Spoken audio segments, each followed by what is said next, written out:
Hey everybody, David the AI Guide here for episode 28, and we're starting a new industry segment today, and it's the energy industry. So how important is that? Every single thing you do these days relies on energy. Everything.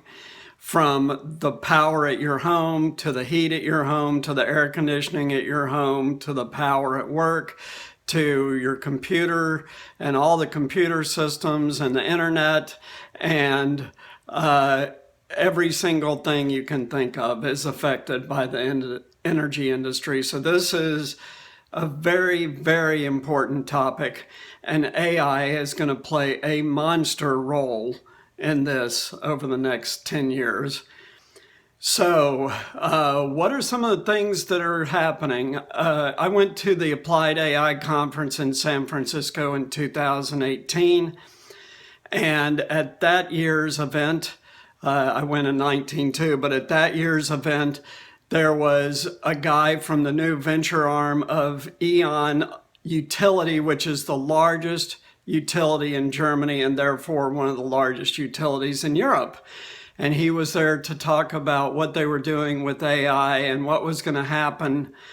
And since that time, 2 years ago, it has what he described as appeared on the website of every single utility I've looked at, including most of them or all of them here in the United States. So what's going to happen?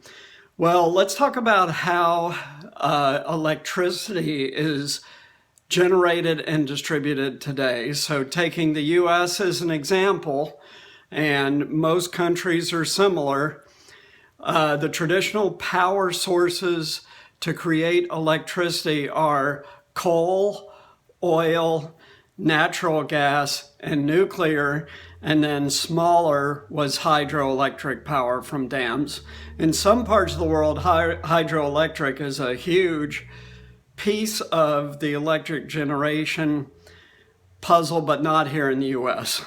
Hydro is great, by the way, because it's pollution free.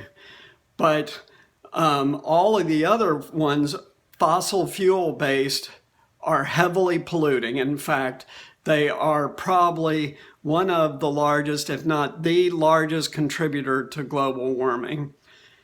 So what happens is these existing facilities generate power, and that power is then distributed out to huge regional grids.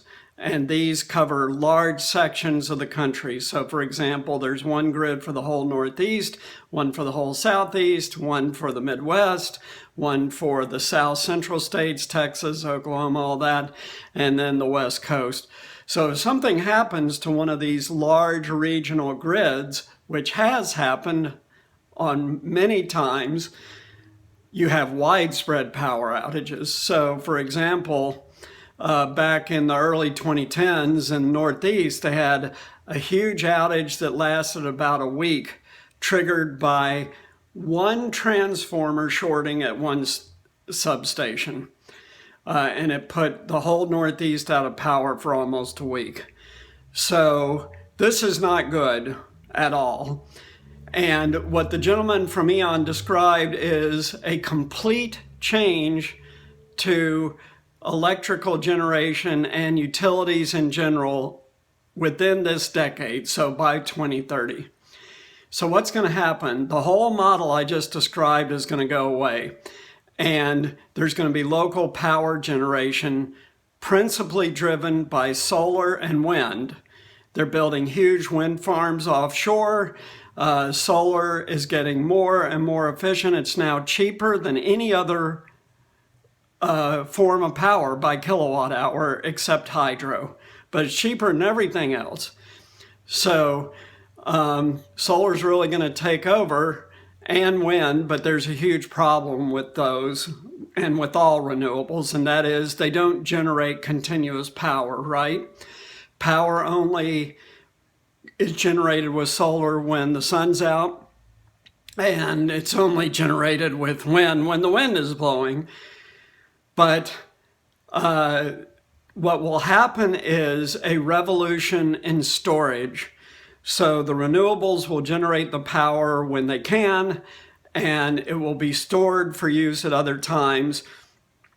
And this huge centralized grid structure that we currently live with will gradually disappear until it's completely gone.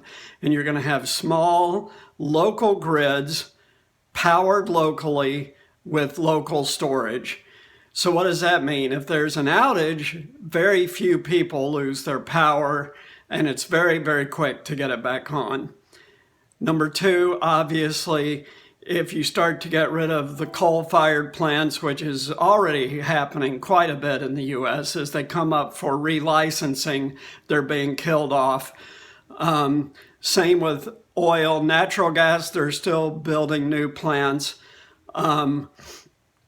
But that has been because natural gas has been cheaper than solar and wind, but no more. So the world has changed, and therefore all of these fossil fuel-based power generation systems will be replaced, and in short order.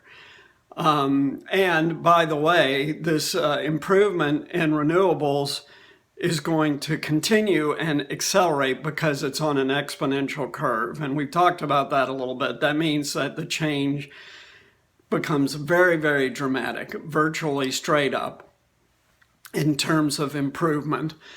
So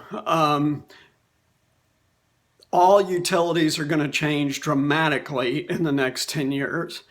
And this is going to change everyone's life in that power will be everywhere, because when you have this kind of a system, rural areas can have all the power they need for the first time ever. And even if you live 100 miles out a dirt road, you'll still have plenty of power. So this is going to change the world. It actually might convince some people who can work remotely to leave the cities and move out to the country again. Which I guess you know, over the last 100 years, the whole huge migration has been from the country to the city, as farming went from 90% of what people did to about 2.5% today. So all those people who are leaving farms moved to the city, and it might turn around and go the other way now. We'll see over the next 50 years. That's a longer term trend.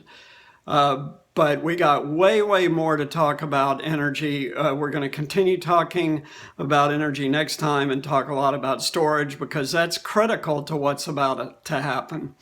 So hang tight, learn what's going to dramatically impact your life, and please subscribe.